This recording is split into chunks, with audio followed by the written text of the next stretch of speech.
السلام علیکم دوستو، G N S story T V میں خوش آمدید۔ پیارے دوستو، سینکڑوں برس پہلے ایک بادشاہ رہا کرتا تھا۔ اس بادشاہ کا ایک ہی بیٹا تھا اور ایک ہی بیٹی۔ بادشاہ نہایت ضعیف ہو چکا تھا، چنانچہ جب وہ بیمار ہوا تو وہ سمجھ گیا کہ اب اس کے چل چلاؤ کا وقت قریب آ گیا ہے۔ لہٰذا اس نے اپنے بیٹے کو بلوایا اور اسے کہنے لگا، میرے پیارے شہزادے، میں اب چند روز کا مہمان ہوں، میرا وقت اب قریب آ چکا ہے۔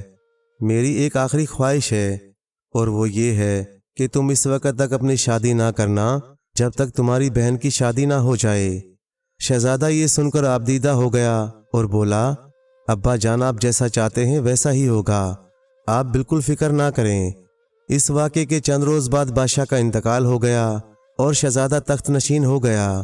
دونوں بہن بھائی 3 سال تک انتظار کرتے رہے، مگر شہزادی کے لیے کوئی شادی کا پیغام نہ آیا۔ بات دراصل یہ تھی کہ شہزادی کی نہ تو صورت ہی اچھی تھی اور نہ ہی سیرت۔ آخرکار مجبور ہو کر ایک دن شہزادے نے کہا، بہن، میرا دل تو اب یہاں سے گھبرا گیا ہے، میں اب یہاں نہیں رہوں گا، میں چاہتا ہوں کہ خوب دنیا کی سیر کروں۔ مگر شہزادی اس بات پر ضد کر رہی تھی کہ کم از کم 1 سال تو اور انتظار کیا جائے، ممکن ہے اس عرصے میں کوئی شادی کا پیغام آ جائے۔ چنانچہ شہزادہ مزید 1 سال تک انتظار کرتا رہا، مگر اس کے بعد بھی کہیں سے کوئی پیغام نہ آیا۔ مجبور ہو کر شہزادہ بولا، اب میں بہت انتظار کر چکا ہوں، میں اب دنیا کی سیر کرنے کے لیے جانا چاہتا ہوں۔ اس پر بہن ضد کرنے لگی کہ مجھے بھی اپنے ساتھ لیتے چلو۔ چنانچہ دونوں بہن بھائیوں نے سلطنت کا انتظام وزیر کے سپرد کیا اور بہت سے ہیرے جواہرات اور سونا لے کر سفر پر روانہ ہو گئے۔ ان دونوں نے یکے بعد دیگرے 7 ملکوں کی سیر کی۔ ایک دن جب یہ دونوں ایک بڑے گھنے جنگل سے گزر رہے تھے تو شہزادی ایک دم چیخ اٹھی، بھائی جان، وہ دیکھو، 12 ڈاکو چلے آ رہے ہیں، اب ہماری جانوں کی خیر نہیں۔ یہ سن کر شہزادہ مسکرا دیا اور بولا، بہن تم پریشان نہ ہو، یہ دیکھو میری تلوار۔ یہ کہہ کر شہزادے نے اپنی تلوار کھینچ لی۔ تلوار پر لکھا ہوا تھا، دائیں جانب سے 6 اور بائیں جانب سے 5۔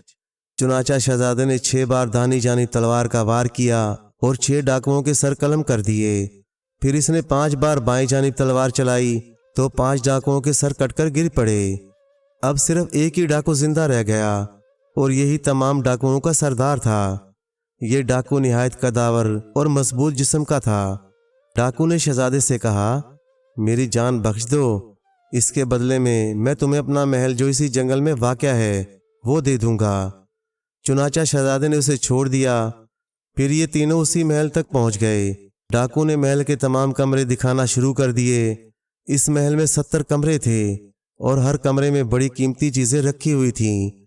اس کے علاوہ ہر کمرے کے ایک کونے میں سونے چاندی سے بھرا ہوا صندوق پڑا تھا۔ جب یہ لوگ آخری کمرے میں پہنچے تو شہزادے نے ڈاکو سے کہا، میں نے تمہاری جان تو بخش دی، مگر میں اب تمہیں اس کمرے میں قید کر دیتا ہوں، اب تم ساری عمر اسی کمرے میں رہو گے۔ یہ سن کر ڈاکو بالکل خاموش رہا، چپ چاپ کمرے میں بیٹھ گیا اور شہزادے نے باہر سے کمرے کو بند کر دیا۔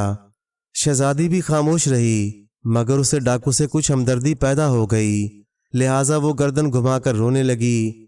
بات دراصل یہ تھی کہ شہزادی کو یہ ڈاکو پسند آ گیا تھا۔ وقت گزرتا گیا، شہزادہ روزانہ جنگل میں شکار کے لیے چلا جاتا اور شہزادی محل میں رہ جاتی۔ ایک دن جب شہزادہ باہر گیا ہوا تھا تو ڈاکو نے اپنے بند کمرے کے دروازے پر مکے مارنا شروع کر دیے۔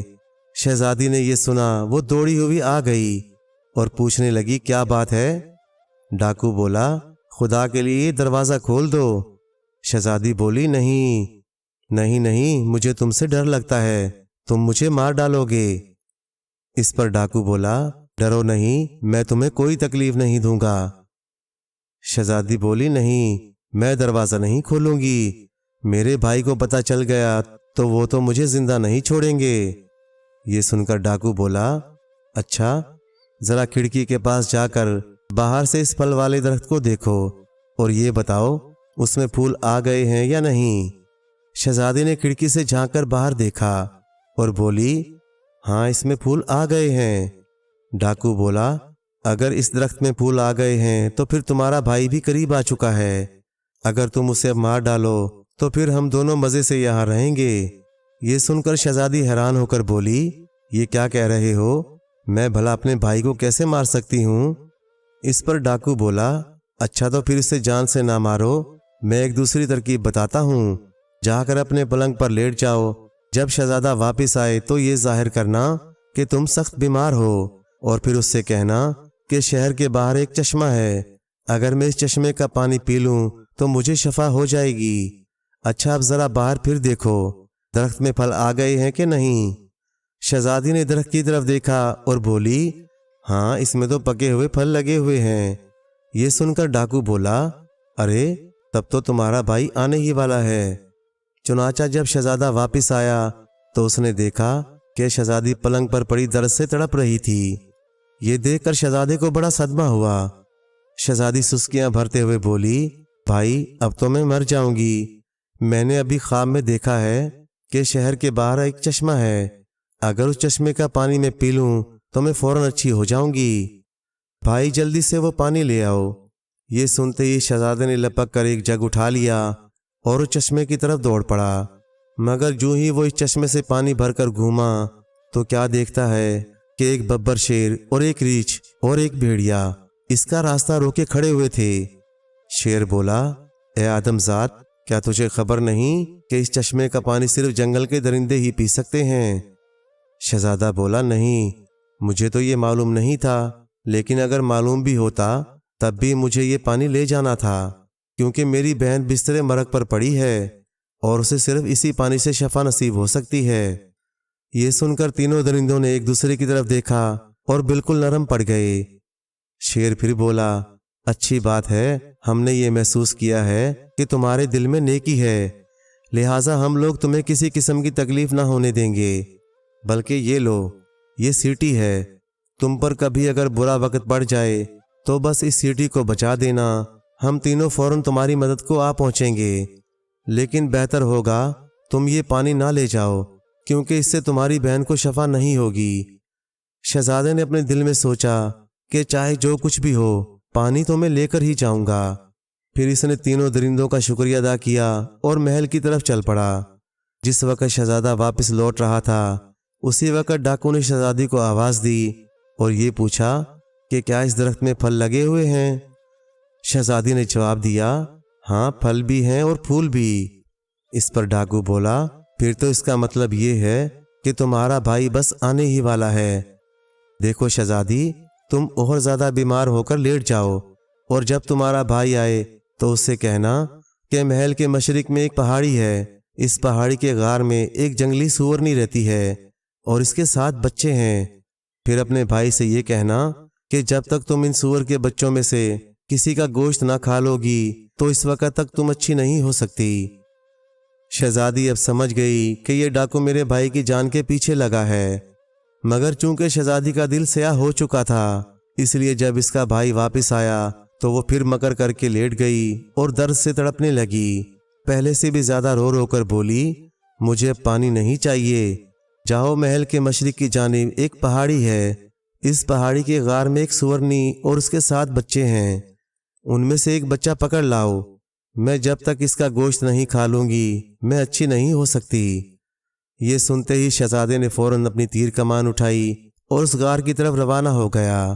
غار میں جب اسے وہ سورنی اور اس کے بچے دکھائی دیے تو اس نے اپنی کمان اٹھائی، مگر اتنے میں سورنی چیخ پڑی اور بولی، اے شکاری، تیر نہ چلا، اگر تجھے واقعی ضرورت ہے تو میں خوشی سے تجھے اپنا ایک بچہ دے دیتی ہوں، لیکن اگر تجھے اس کی ضرورت پیش نہ آئے تو پھر اسے فوراً آزاد کر دینا، یہ میرے پاس واپس چلا آئے گا۔ چنانچہ شہزادے نے تیر کمان سے نکال لیا اور ایک بچہ اٹھا کر محل کی طرف واپس لوٹا۔ جس وقت شہزادہ واپس آ رہا تھا اسی وقت ڈاکو نے پھر شہزادی سے پوچھا کہ درخت میں پھول آ گئے ہیں؟ شہزادی بولی، ہاں آ گئے ہیں۔ اس پر ڈاکو بولا، بس پھر تو تمہارا بھائی اب واپس آ رہا ہے، اب تم بیماری کا بہانہ نہ کرنا، اس سے کہنا اب تم اچھی ہو گئی ہو، اپنے بھائی کے لیے تھوڑا سا ہرن کا گوشت بھون لینا، تہہ خانے سے شراب نکال لانا، اور دیکھو محل کے 17ویں کمرے میں تمہیں ایک سونے کا کڑا ملے گا، وہ کڑا مذاق سے اپنے بھائی کی کلائی پر پہنا دینا اور اس سے کہنا اس کڑے کے 2 ٹکڑے کرنے کی کوشش کرے۔ وہ کوشش کرے گا مگر کامیاب نہیں ہو سکے گا، کیونکہ وہ اتنا کمزور ہو جائے گا کہ اس کے لیے چلنا پھرنا بھی دوبھر ہو جائے گا۔ پھر تم آ کر اپنی چھانگلیاں سے اس تالے کو توڑ ڈالنا، بس یہ دروازہ کھل جائے گا اور میں آزاد ہو جاؤں گا۔ پھر میں اور تم خوب مزے سے گلچھڑے اڑائیں گے۔ چنانچہ جب شہزادہ واپس آیا تو اس نے دیکھا شہزادی کھانے کا اہتمام کر رہی تھی اور گنگناتی ہوئی محل کے کمروں میں چکر لگا رہی تھی۔ شہزادے نے کہا، خدا کا شکر ہے کہ اب تم اچھی ہو گئی ہو۔ اب اس سور کے بچے کو میں چھوڑ دیتا ہوں تاکہ یہ اپنی ماں کے پاس چلا جائے۔ کھانا جب ختم ہو چکا تو شہزادی نے وہ سونے کا کڑا نکالا اور بولی، اپنے دونوں ہاتھ ذرا برابر برابر کرو، میں دیکھنا چاہتی ہوں کہ تم اس کڑے کو توڑ سکتے ہو یا نہیں۔ یہ کہہ کر اس نے شہزادی کی کلائی پر کڑا پہنا دیا۔ شہزادے نے بڑی کوشش کی مگر وہ کڑا نہ ٹوٹ سکا۔ شہزادے نے یہ محسوس کیا کہ اس کی ساری طاقت ضائع ہو گئی۔ شہزادی تو اسی بات کا انتظار کر رہی تھی۔ چنانچہ وہ فوراً دوڑتی ہوئی ڈاکو والے کمرے کے پاس پہنچی اور اس نے اپنی چھانگلیا کو کفل میں لگا دیا۔ بس پھر کیا تھا، دروازہ کھٹ سے کھل گیا اور ڈاکو باہر نکل آیا۔ ڈاکو سیدھا شہزادے کے کمرے میں پہنچا اور بڑے زور سے چیخا، او بدبخت، اب تیری موت آ گئی ہے۔ شہزادہ بالکل ساکت پڑا ہوا تھا۔ اس نے نظریں گھما کر اپنی بہن کو ڈھونڈنا چاہا مگر وہ اس کمرے میں موجود نہ تھی۔ شہزادہ کمزور تو ہو چکا تھا مگر اس کے ہوش و حواس درست تھے۔ چنانچہ اس نے ڈاکو سے کہا، اگر تم مجھے مار ڈالنا چاہتے ہو تو شوق سے مار ڈالو، مگر مرنے سے پہلے مجھے اپنی بہن سے رخصت ہو لینے دو۔ ڈاکو بولا، بالکل اچھی بات ہے۔ چنانچہ شہزادہ صحن میں چلا گیا اور وہاں کھڑے ہو کر اس نے اپنی سیٹی بجا دی۔ سیٹی کا بجنا تھا کہ دیکھتے ہی دیکھتے شیر، بھیڑیا اور بھالو آ گئے اور آتے ہی پوچھنے لگے، کیا حکم ہے میرے آقا؟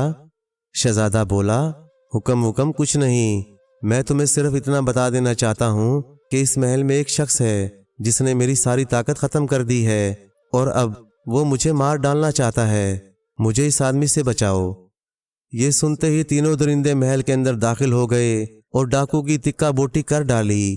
اس کے بعد شہزادہ اپنی بہن کے پاس پہنچا اور بولا، مجھے پتہ چل چکا ہے تم اس ڈاکو سے ملی ہوئی تھیں، لہٰذا تمہیں بھی سزائے موت ملنی چاہیے، مگر میں تمہاری جان نہیں لوں گا، میں تم کو اسی محل میں تنہا چھوڑ دوں گا اور اب میں تم سے ہمیشہ کے لیے جدا ہو جاؤں گا۔ اس کے بعد شہزادہ ان تینوں درندوں کے ساتھ روانہ ہو گیا اور جب ساری دنیا کا سفر کر چکا تو اسے پھر اپنی بہن کی یاد آئی۔ واپسی پر جب یہ سب پھر اسی جنگل میں پہنچ گئے تو شیر نے کہا، اچھا اب ہم لوگ رخصت ہوتے ہیں، شاید تم کو پھر کبھی ہماری ضرورت پڑے تو اس کے لیے تم بالکل اطمینان رکھو، تم جہاں کہیں بھی ہوگے ہم لوگ تمہارے پاس پہنچ جائیں گے۔ اس کے بعد شہزادہ اپنے وطن چلا گیا، لیکن جوں جوں وقت گزرتا گیا شہزادے کو اپنی بہن کی یاد آنے لگی۔ چنانچہ وہ اپنے دل میں کہنے لگا، جو ہوا سو ہوا، لیکن مجھے اب اس کی خبر لینی چاہیے، اگر وہ زندہ ہے تو پھر میں اسے اپنے ساتھ ہی رکھوں گا۔ یہ سوچ کر شہزادہ روانہ ہو گیا اور جب جنگل والے محل میں پہنچا تو اس نے دیکھا شہزادی اسی کمرے میں بیٹھی ہوئی تھی جہاں پر ان تینوں درندوں نے ڈاکو کی تکا بوٹی کی تھی۔ شہزادہ بولا، بہن اب چلو میرے ساتھ، حالانکہ تم نے مجھ پر بڑا ظلم کیا مگر تم کو اپنے کیے کی سزا مل چکی ہے۔ شہزادی نے شکریہ ادا کیا اور شہزادے کے ساتھ روانہ ہو گئی، مگر چلتے چلتے اس نے شہزادی کی آنکھ بچا کر ڈاکو کی ایک نہایت نکیلی ہڈی اٹھا لی۔ پھر یہ دونوں اپنے وطن پہنچ گئے اور اطمینان سے رہنے لگے۔ ایک دن شہزادہ شکار سے لوٹا تو کافی رات ہو چکی تھی۔ اس عرصے میں شہزادی چپکے سے شہزادے کے کمرے میں چلی گئی اور شہزادے کے پلنگ پر ڈاکو کی وہی نکیلی ہڈی بالکل کھڑی کر کے لگا دی۔ شہزادہ تھکا ہارا جب واپس آیا تو سیدھا پلنگ پر دراز ہو گیا اور وہ نکیلی ہڈی اس کی پیٹھ میں ایسی چبھی کہ اس کے دل کے آر پار ہو گئی۔ شاہی محل میں لوگ شہزادے کا انتظار کرتے رہ گئے۔ صبح گزری، دوپہر ہو گئی، پھر دوپہر بھی گزر گئی اور شام ہو گئی، مگر شہزادے کا پتہ نہ چلا۔ آخرکار لوگ شہزادے کے کمرے میں پہنچے اور دیکھا کہ شہزادہ مردہ پڑا ہوا تھا۔ سارے ملک میں کوہرام مچ گیا اور آخرکار شہزادے کو محل کے باہر دفن کر دیا گیا۔ 1 سال گزرنے کے بعد شیر اپنے ساتھیوں سے بولا، 12 مہینے ہو گئے مگر ہمارے آقا کی کوئی خبر نہ ملی، چلو ذرا پتہ تو لگائیں کیا بات ہے۔ ایسا لگتا ہے کہ وہ کسی مصیبت میں گرفتار ہو چکے ہیں۔ یہ کہہ کر تینوں درندے روانہ ہو گئے۔ راستے میں انہیں ایک بڑھیا ملی۔ ان تینوں نے بڑھیا سے شہزادی کی خیریت پوچھی۔ اس پر بڑھیا بولی، ارے تم کو خبر ہی نہیں، انہیں تو دفنائے ہوئے بھی 1 سال ہو چکا ہے۔ یہ سنتے ہی تینوں درندے سیدھے قبرستان پہنچے اور شہزادے کی قبر کھود ڈالی۔ پھر جب انہوں نے تابوت کا ڈھکن کھولا تو انہیں وہ ہڈی دکھائی دی جو شہزادے کے دل میں پیوست تھی۔ یہ دیکھ کر شیر چلایا، بھیڑیے میاں فوراً دوڑ کر جاؤ، برگ شفا جنگل سے لے آؤ۔ اس پر بھیڑیا بولا، یہ لو، میں تو اسے ہر وقت اپنے کان میں ہی رکھتا ہوں، اس لیے کہ نہ جانے کہاں اس کی ضرورت پڑ جائے۔ شیر نے تیزی سے برگ شفا بھیڑیے کے کان سے نکال لی۔ پھر اس نے شہزادے کے سینے سے ہڈی نکال کر زخم کی مرہم پٹی کی۔ تھوڑی ہی دیر بعد شہزادہ اٹھ بیٹھا اور کہنے لگا، میں تو بہت دیر تک سوتا رہا۔ شیر بولا، جی ہاں، اگر ہم لوگ نہ آتے تو آپ قیامت تک یوں ہی سوتے رہتے۔ آپ جانتے ہیں آپ 1 سال سے سو رہے تھے، آپ کی بہن نے آپ کی موت کا بندوبست کیا تھا۔ اس کے بعد شہزادہ جب اپنے محل پہنچا تو سب لوگ اسے دیکھ کر بے حد خوش ہوئے اور خوب خوشیاں منائی گئیں۔ ہر کوئی خوش تھا، صرف وہ بدذات شہزادی خوش نہ تھی۔ چنانچہ شہزادے نے اس سے کہا، بڑے افسوس کی بات ہے کہ تمہیں اپنے بھائی سے بھی زیادہ کوئی اور پیارا ہو گیا، لہٰذا اب تم بھی وہیں جاؤ اور اپنی موت کے آنے کا انتظار کرو۔ یہ کہہ کر شہزادے نے اسے جنگل والے محل میں قید کروا دیا تاکہ وہ اور کوئی فتنہ برپا نہ کر سکے۔ اب وہ تینوں درندے بھی شہزادے کے پاس آئے اور بولے، شہزادے، ہم نے تمہاری جان بچائی ہے، لہٰذا تمہیں اس کا بدلہ دینا ہے۔ شہزادہ بولا، بولو کیا چاہتے ہو، جو چاہو مانگ لو، اگر چاہو تو میرے ساتھ اسی محل میں رہو۔ شیر بولا، نہیں شہزادے، یہ بات نہیں، ہماری خواہش ہے تم 3 بار اپنی تلوار سے ہماری گردنیں اڑا دو اور پھر وہیں رکھ دو۔ یہ سن کر شہزادہ بولا، یہ کام میں نہیں کروں گا۔ شیر بولا، شہزادے صاحب، یہ کام تو تم کو کرنا ہی پڑے گا، ورنہ ہم تینوں تم کو پھاڑ کھائیں گے۔ آخرکار مجبور ہو کر شہزادے نے وہی کیا جو کہ یہ تینوں چاہتے تھے۔ شہزادے نے جب تیسری بار ان کے سر کاٹ کر ان کے جسم پر رکھے تو ایک نہایت حیرت انگیز بات ہوئی۔ وہ تینوں درندے ایک دم سے 3 خوبصورت شہزادوں کی شکل میں تبدیل ہو گئے، اور سب سے بڑا شہزادہ بولا، شہزادے، ہم لوگ درندے نہیں تھے، ہم لوگ بھی انسان ہی تھے، مگر ایک جادوگرنی نے ہمیں درندوں کی شکل میں تبدیل کر دیا تھا۔ ہم لوگ یوں ہی پڑے رہتے جب تک کہ ہم کسی شہزادے کی جان نہ بچا لیتے۔ الغرض سارے ملک میں بڑے جشن منائے گئے، 7 دن اور 7 راتوں تک خوب دعوتیں ہوتی رہیں اور ہر جگہ گانا بجانا ہوتا رہا۔ پھر وہ تینوں شہزادے رخصت ہو کر اپنے اپنے ملک کو روانہ ہو گئے، اور یہ شہزادہ اپنے ملک میں ہنسی خوشی انصاف کے ساتھ حکومت کرتا رہا۔ پیارے دوستو، کہتے ہیں ایک بادشاہ نے اپنی رعایا پر ناجائز ٹیکس لگا لگا کر اور اپنے ماتحت ملکوں کو لوٹ لوٹ کر بہت سی دولت جمع کر لی۔